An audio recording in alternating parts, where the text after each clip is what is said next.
deyapti. Qanaqa tergovchi? Shunaqa tergovchi. Pulni bering. Bermayman pulni. Nimaga bermaysiz? SEO jentra. Ha? Bor, qayerga borib yozsang yoz. SEO fryoqdan kudanimdan onamdagi Milisongi tarafdagi vojidasiz. Nimaga bermaysiz? Olganmiz pulni? Olganman. Ha? Moshinangiz o'g'irlanganligi isbotlandi. Qani isbotlab berishini? Ha? Isbotlab berishini. Nima deyapsan sen? O'g'irlangan yuzta. Borib isbotla. Bilmayman. Bor. Men aka pulimni Pulni bersin.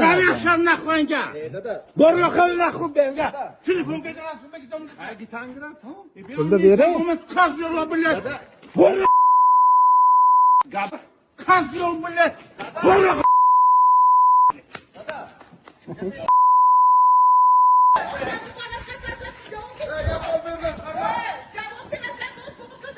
Mana aka mashina 15 mingga kelishgandik. 10 ming boshida oldim. Hozir yana mana $1000 berdingiz. 11 ming bo'ldi. Yana 4 ming oramizda qoldi. 4 ming oldi bilasan. Ben $1000 oldim. Oramizda 3 ming qoldi. Mana 507 jentraga.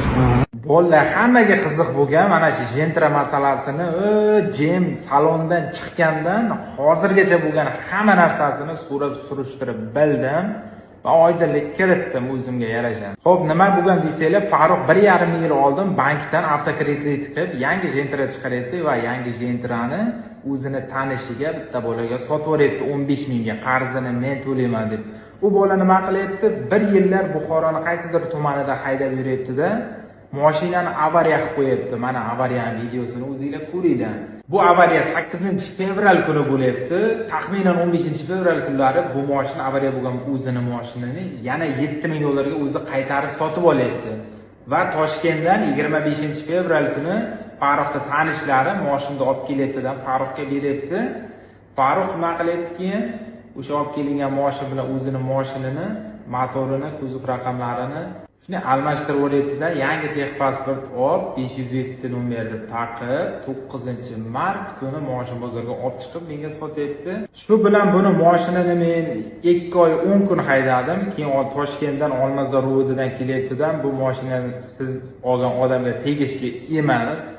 O'g'irlangan, asl egasini arizasi bo'yicha biz mashinani olib ketib ekspertiza qilishimiz kerak edi.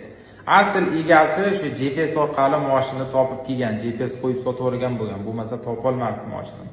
Keyin Farruhga pulni qaytar, mashina mana shunaqa muammosi chiqdi, bo'ldi. Menga mashina kerak emas, pulni qaytar debman. O'sha holat mana uyda bor janjal, shantaj, u yoq bu yoq.